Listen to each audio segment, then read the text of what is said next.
Got it. Okay. Hey, Joe. I'm glad you could join for the interview tonight. How are you doing? Doing good. Thanks, G. How are you doing? I'm doing well. I'm doing well. Glad to sit down and talk to you. Um, let's begin the interview. Okay. What line of work are you in? I am a heavy equipment operator and a CDL truck driver. Nice. Do you have any plans of changing that career in the near or distant future, my friend? Yes, actually, I've been in this line of work for about 14 years, and I actually started going to school. I just actually got done with 2 years of Moraine Valley Community College, studying liberal arts, and I start up next week actually at DePaul, where I'll be studying psychology, where I want to finish my undergraduate degree. I plan on eventually getting a doctorate in psychology and hopefully being a clinical therapist as a vocation, but also I've discovered a love and a talent for writing and nonfiction, creative nonfiction, poetry. I got a couple of my essays published that I wrote in communications classes at Moraine Valley Community College. So, besides being a therapist, I also plan on doing some writing. So, my goal is to be out of the job that I'm at now within the next 4 years. Nice. Interesting. You said you've discovered a talent and love for writing. I was wondering, how do you think communications, like, do you think that plays a very important role in like how you're gonna like tell people what you think and what you're trying to portray? Oh, definitely. Besides the fact that I discovered this love and talent for writing in a communications class, I think that COM 101, 102, and 103, I don't know how it is at your college, but at Moraine, 101 was basically the nonfiction writing, stories from my own life. 102 was more of a research writing, analysis, things of that nature. And my COM 103 was a public speaking class. And it was like, just I had to, do informative speech. I had to do a, persuasive speech. I did 3 speeches total in the class, and I loved it. I mean, we learned a lot of things like how to write an outline for a speech, and bullet points, and I think it's very important. Communication is huge in any career, any vocation that you choose. It goes a long way. You need to be able to communicate with your supervisors, if you're a boss, then you need to be able to communicate in a certain level to your employees. And especially in my planned line of work, which is being a therapist, I think communication is the most important aspect of that career. So and then also in writing, you basically you need to have kind of a universal language. You need to know about some humanities and things like that, and kind of have an open mind, world view, to be able to communicate and reach the highest number of people possible. So, Very nice. Okay. Now that we've learned about you education wise and professionally, I was wondering, what are your favorite hobbies? What hobbies do you have? hobbies, that's Hobbies. a good one. Well, one of them is actually sitting right here on my lap. If you don't mind, I'm going to introduce the viewers to Chip. Hey, Hey, Chip. Happy. This is my puppy Chippy. He's almost a year old. One of my hobbies includes hanging out with him, taking him for walks. I reside very close to a lake and a nature center. I really love being outdoors. I'm into fitness.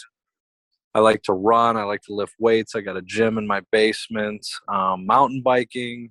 Like I said, there's a lot of trails around my house, so I love getting on the bike. Sometimes I run half the time and bike half the time. So um, been getting more and more into mountain biking and discovering new single track trails that go down crazy hills and have jumps and stuff like that. I love to travel. My wife and I and our family like to go on vacations and road trips.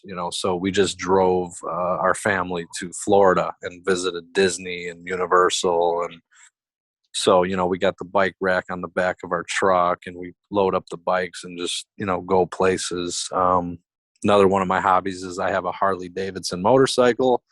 I love to ride that when the weather's nice. Tattooing. I don't know if you can tell, I got a little bit of tattoos going on up and down my arm.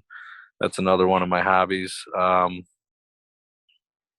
I'm in school full time, and I'm a full time employee and a full time single dad as well. So, uh, you know, I really don't have much more room in my life for anything else. That's pretty much my whole life in a nutshell. Nice. Yeah, I think it's important when you're busy with school and work to have hobbies on the side to like get your mind off of things and find that balance. Absolutely. Okay, Joe. What is your favorite movie of all time? Oh, you kind of put me on the spot with that one. Trying to think. Favorite movie, Prometheus. Prometheus. I've heard of it. Can you remind me what it's about? And I'm gonna sound And crazy do because you I don't really know recommend it? what it's. Because I don't. I'm not sure if I've seen it, so maybe I'll have to check it out tonight with some free time. Actually, Prometheus. Yeah, it's a crazy movie. I'm a big sci-fi guy. That's my favorite genre, sci-fi. Um, Prometheus, I believe, is like, um, I guess it's like, like the creators of the whole universe. There's like a group of them, I guess, is the premise of this movie, and one of these god-like characters get cast out from like, you know, the upper whatever echelon of their society, and I think he ends up crashing somewhere, but his spaceship was like filled with these it's so crazy, man. It's hard to explain, but it's just mind-blowing. I mean, the movie started out with archaeologists in a cave like pointing at, this map of like outer space, and they end up finding this place where his crash ship is at, and it's like an alien, but it's like a god, and the thing is like still alive, and they somehow wake this thing up, and like it was his mission to take these weapons that were in his ship and bring them to Earth, and it was going to like destroy Earth, and maybe even other planets. So it's a great movie. I mean, even though I can't tell you what it's all about very well, sorry. Sounds like I have plans for tonight. Thanks, Joe. Yeah. Okay, another interesting question here. For $1 million versus Mike Tyson is in his prime, would you step into the ring with him for $1 million? In his No, prime. No, me neither. Fuck that. no, not at all. The money is not worth permanent brain damage. No, my brain is way too valuable. Just kidding. Okay. So you're in school right now, right? Yeah, How do you like college? Do you enjoy college? Do you like the college experience so far? I absolutely love it. I don't think there's anything that I've done in my life that has been more enlightening, healthy, just all around. I mean, my quality of life is so much better just because I know that I'm investing in myself. I feel more in control of my life and my destiny. I felt kind of helpless before I started school, kind of just 9 to 5, got to go to work and just, like a cattle, just walking to the slaughter.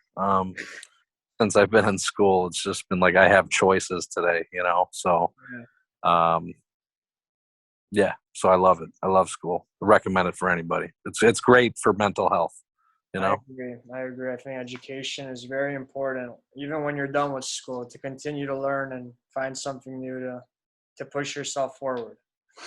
Absolutely. Educate. I'm a student for life. I've been hearing it. My professors, the good ones at least, the professors that have really made an impact on me have driven that home for me that they're still students, even though they're teaching classes, they're students for life. And I'm in 100%. Okay. What is your favorite book of all time? The Alchemist. The Alchemist. Okay, that's like Paulo Cohen or something. Like I've read that book, or I think I listened to the Paulo audio version. Coelho, I think is his last name. Okay. Coehlo. Yeah, he's a Brazilian guy. just Okay. awesome. Dude's awesome. He has a similar story to my own. He grew up kind of rough. He got sent to I think an all boys home type of thing. I think he might have even been in and out of jail with some maybe drug and alcohol background. So I could really relate to the guy. But in his book, The Alchemist, so many, just like I was talking about earlier, just universal language. I mean, something that doesn't matter if you're, green, yellow, white, black, orange, what color, doesn't matter gender. I mean, it breaks down all the barriers in humanity and just speaks the truth. Like you need to, kind of just let go. It's almost like just surrender. You think you're in control, but life is what it is. Sometimes it throws stuff at you that you just, what? You're like an ant on a log going down just a crazy river. You're just stop trying to, pretend like you're in control of exactly what's going to happen because you're not. And, the things that are supposed to happen end up happening. Like nature exists, fine all by itself. And, humans are like the only part of nature that resists like the things that are happening. And, Yeah. we really screw stuff up. So that book puts a lot of things into perspective and simplifies a lot of things and, encourages you to just kind of go with the flow. Right. Like live in the now. A lot of us want to change the past or look what we can do into the future, and we forget to like enjoy the moment now. And like you said, like a lot of times you're not in control, and when you let go of that like fantasy of controlling everything, you actually enjoy the moment. That's like when I've realized I've had the most fun and like gratifying experiences in my life. Well said. Yeah, I agree. All right, very serious question here. Do you believe in aliens? Oh, Of course you do, right? uh, like with that movie, it's kind of like, they're like, it's an alien, but it's kind of like a god type of thing. And yeah, I mean, it's possible. I'm not like, yeah, totally, it's definitely happening. There's aliens, there's other planets and alternate universes and all kinds of I crazy. think for sure it is happening. I mean, the government's already admitted that they've had like contact with UFOs and all kinds of stuff that they denied. Like 80 in the 80s and 90s, if you said you got kidnapped by aliens, like that guy Bob Lazarus or whatever, Bob Lazar said he was, people looked at him like an outcast, like crazy. Now it's Yeah. like coming to light. So like, I mean, I wouldn't be surprised. Like all these people, you could laugh at these people that go look it out for Bigfoot and stuff. But hey, man, there might be a dude like that lives in a different dimension and pops out from time to time with a big Sasquatch outfit or whatever, And I mean, it's definitely possible, dude. I mean, who knows? There's wilder stuff than that that's happened. I'm, Yeah, no, I'm it's definitely possible, with it. but I'm I'm not. definitely with it. Huh? I'm definitely with it, man. I tried to even like have aliens come to my backyard one time, but I realized I ended up having like I don't know, I couldn't fall asleep when I was thinking about aliens too much, so I try not to obsess about aliens as much anymore. Anything possible, man. There's that show, I think it's on History, called Ancient Aliens, and got the guy with the crazy hair talking about how the pyramids were made, and they had to have an anti-gravitational device, and like he's convinced. I mean, I'm not convinced, but I'm like, I'm open-minded. I mean, there's a lot of stuff that we don't know that, even in our own brains and like bodies, and I mean, we can't claim to know anything, much about that. So it's a possibility. I'm just, I'm kind of like in the middle on that. Nice. Who is your biggest hero? Wow. That's a good question. Me in 5 years. Wow. Very good answer. Very good answer. I like the confidence. Me in 5 years. No, one of the people that has made the biggest impact in my life, I've been in recovery for the last 16 years. When I was 19 years old, I had some issues. I had kind of a rough upbringing. So, the heroes in my life have been men in recovery who have taught me, how to be, a man. So I didn't have that good of an example of a father. My dad was, alcoholic and just kind of in and out of our lives and stuff like that. So, One man in particular was one of the essays that I got published a couple years ago, right at kind of not a couple years, maybe a year and a half ago. Dave Schultz, hands down, made the biggest impact on my life. Just not because of his accomplishments or anything like that, but just because of the way that he carried himself. I went to his home multiple times. I saw the way he treated his kids and his wife, and I saw the way his family adored him. Just his composure, his consistency, and in recovery. And he taught me how to be sober, back in like 2011. And he's one of them. And my current, he died anyway. Sorry, God rest his soul. So 2013, he unexpectedly died, but he's my biggest hero. And today, I have another man in my life, named Billy Mastro, and he's another guy that I could just, he doesn't have to say anything to me. He's one of those kind of guys that if you just watch him live, you could just follow that example and be successful in your life. So people like that, people who don't talk too much. Some people communicate just with their actions, and it's a beautiful thing. Awesome.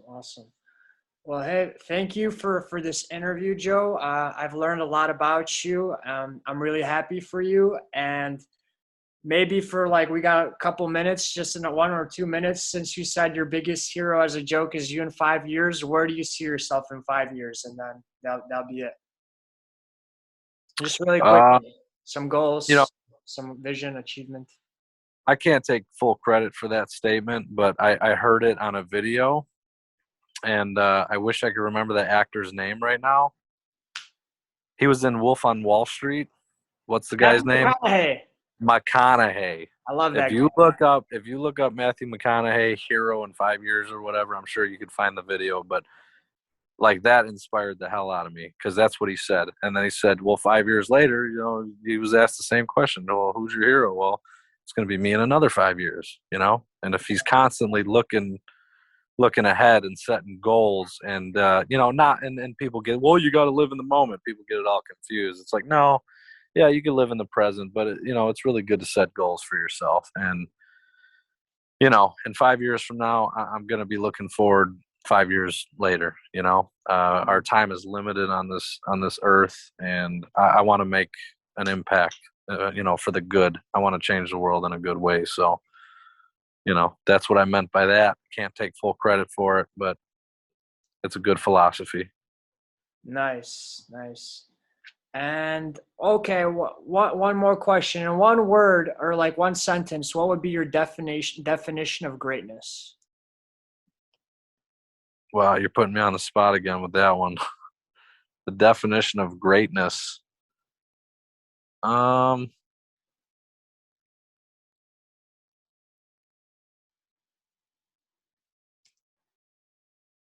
Man, you got me messed up on that one. Definition of greatness.